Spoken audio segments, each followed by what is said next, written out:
Somewhere off the coast of Manhattan, in the summer of 1776, there is a British warship anchored quietly in the harbor. Her name is HMS Phoenix. She is a modest ship carrying 44 guns, not even close to the largest in the fleet. But below deck, she is not doing what warships usually do. She is running a printing press. And what is coming off that press is not propaganda, and it is not military orders either. It is money. American money. Fake American money made to look exactly like the real thing. It is printed by the enemy on a boat floating in New York Harbor, with the clear goal of destroying the entire American economy before the war is even decided. Most people know the American Revolution as muskets and cannons and George Washington crossing a river. Almost nobody knows that there was a second war happening at the same time, a money war, and for a while America was losing it badly. So let us go back to where it actually begins. It is June of 1775. The fighting at Lexington and Concord already happened, and Bunker Hill already happened too. The Continental Congress has an army to feed right now. Soldiers need muskets, they need shoes, they need bread, and Congress has a small and extremely embarrassing problem. They do not have any money. They don't just have little money, they have none at all.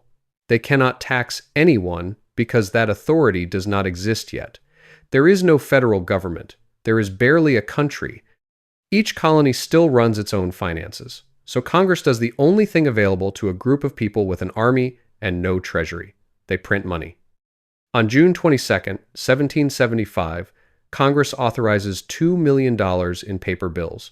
They call this new money the Continental.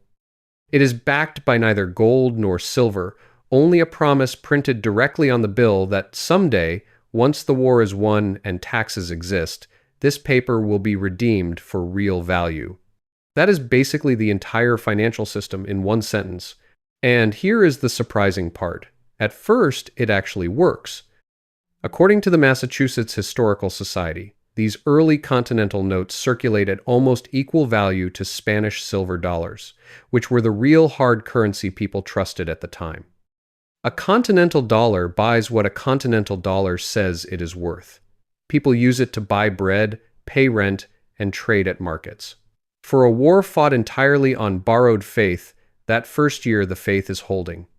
But $2 million is not what a multi-year war against the most powerful empire on the planet actually costs. So Congress goes back to the printing press again and again. By the end of 1779, according to the National Bureau of Economic Research, Congress has authorized 11 separate emissions of Continental currency, totaling somewhere around $241 million, from $2 million to $241 million in about 4 years. And money does not work like a light switch. It is not that on day one it is worth $1, and on day two it is worth nothing.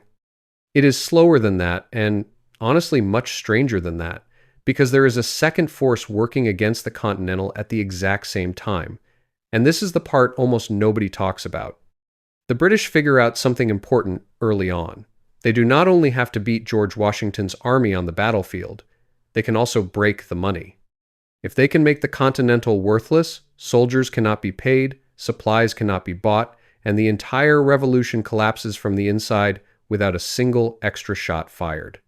So the British begin counterfeiting. And this is far from small scale. It is not a man in a basement with a bad printing press. This is organized, deliberate, state-run economic warfare, and it is happening on the ship I mentioned. HMS Phoenix, anchored in New York Harbor, begins producing near-perfect fake Continental bills. According to the Richmond Federal Reserve's Economic History Archive, by April of 1777, advertisements are literally running in New York newspapers openly offering the fake bills. One notice says that anyone traveling into the other colonies can be supplied with any number of counterfeited Congress notes for the price of the paper per ream, and that they are so neatly and exactly executed that there is no risk in getting them off. Think about that. The British are running newspaper advertisements for counterfeit American currency in America during the war. Benjamin Franklin talks about this directly. In a passage preserved by historian Kenneth Scott and cited by the Ephemera Society of America, Franklin says the British resolved to deprive us of its use by depreciating it, and the most effectual means they could contrive was to counterfeit it.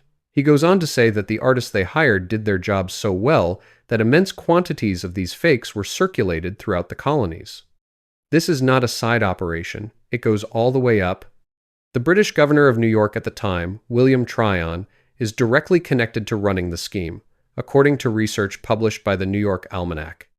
And two of the men caught distributing the fake bills, John Blair and David Farnsworth, are arrested in Danbury, Connecticut in October of 1778, with over $10,000 in Continental Currency on them. David Farnsworth is 17 years old, and he is hanged for it. Here is where it becomes even more unbelievable. The operation stays hidden for much longer than it should have. What finally exposes it connects directly to one of the most famous spy networks in American history, the Culper Ring. Robert Townsend is living undercover in British-occupied New York under the fake name Samuel Culper Jr. He learns about Tryon's counterfeiting plan and passes the information up the chain all the way to George Washington. Washington tells Congress, and on March 18th, 1780, Congress decides to pull back and devalue the currency, partly because of what this spy network uncovered.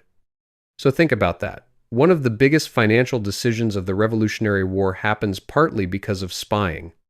A man pretending to support the British, running a coffee house as his cover, is part of the reason America discovers that its own money is being sabotaged from a ship in its own harbor. But counterfeiting alone does not explain the entire collapse. The larger and simpler problem is supply. There is too much paper money chasing too few goods, and the states are not helping. On top of Congress's printing, each state is also printing its own paper money, all competing for value at the same time. It is basically 13 governments printing money at once, not just one. So watch what happens to the actual value of the money. According to numbers from encyclopedia.com, by early 1781, the currency has lost most of its value in almost every state. In most places, it takes about 75 continental dollars to equal one real dollar. In Philadelphia, it takes about 100. In Maryland, about 110. In North Carolina, it takes 210. That means in North Carolina, you need 210 continental dollars just to get the value of one real dollar in gold or silver. By January of 1781, according to the Worth Point Historical Archive, it takes 100 continental dollars to buy one real dollar. A paper bill that could buy a pair of shoes in 1775 is, by 1781, worth about 2.5 cents of its original value, according to the United States Coin Show's Historical Guide. 97% of its value is gone. There is a story about George Washington saying it took a wagon load of Continental Currency just to buy a wagon load of supplies. We do not know if he said those exact words or if it is simply a colorful story from that time. But it matches the real numbers we have. Paper money is so worthless that people need cartloads of it to buy things that used to cost only a handful of bills. And this is exactly where the phrase comes from. You have almost certainly heard someone say that something is not worth a continental. It sounds like an old-fashioned insult. But most people who use it do not know that it is a direct reference to real paper money, money that actual Americans watched become worthless in their own hands during the Revolutionary War. According to Liberty Street Economics, a research blog from the Federal Reserve Bank of New York, the phrase became common around 1779, right when the currency was losing value quickly and inflation was close to 50%. And that is 50% inflation in a single month, not over a year. Some estimates from the Foundation for Economic Education say that monthly inflation reached as high as 50% in the early 1780s. Both American overprinting and British counterfeiting contributed to this, whether the two sides intended to work together or not. By 1781, it is over. The Continental stops functioning as money entirely. People stop accepting it for goods, for rent, for anything. Congress had already tried one last solution in March of 1780. They called in the old bills and gave people 40 old Continental dollars for one new dollar. That means people lost about 97.5% of whatever value they believed they still had. It did not save the currency. It only delayed the end by about a year. The war is still won, however, but it is not the Continental that pays for the final stretch. It is loans and money from France and the Netherlands that keep the army fed and paid through the hardest final years according to research from the New York Almanac. America's first currency dies before America itself is fully an independent country. Here is the part that is actually the most important, the part almost nobody connects to the Revolutionary War. This collapse does not simply become a strange historical footnote. It directly shapes the country's founding document. The men who lived through the collapse of the Continental never forget it. They watched a government print money with no backing, no limit, no way to control it, and no plan for what happens when trust disappears. So when they sit down years later to write the Constitution, that memory is sitting right there with them. According to the United States Coin Show's historical guide, the experience of hyperinflation directly shapes Article 1, Section 10 of the Constitution, which restricts states from issuing their own currency and requires payments in gold or silver coin. It is a rule written specifically so that this exact disaster could never happen again in the same way. The Continental does not just fail. It becomes the reason the entire American monetary system, the one that still exists today, is built the way it is built, with centralized control over currency instead of individual states running their own printing presses in competition with each other. A hard lesson, paid for with literal wagon loads of worthless paper, becomes a permanent safeguard. So the next time you hear someone say that a deal, or an excuse, or a promise is not worth a Continental, you will know exactly what they are referencing. It is a real currency, printed by a Congress with no money and no other option, sabotaged by a British warship running a counterfeiting operation out of New York Harbor, and exposed partly by an American spy pretending to be a loyalist. And it is ultimately destroyed by both sides at the same time, until it takes $200 in paper just to buy $1 in silver. That is the first American dollar, and that is the first time it reaches zero.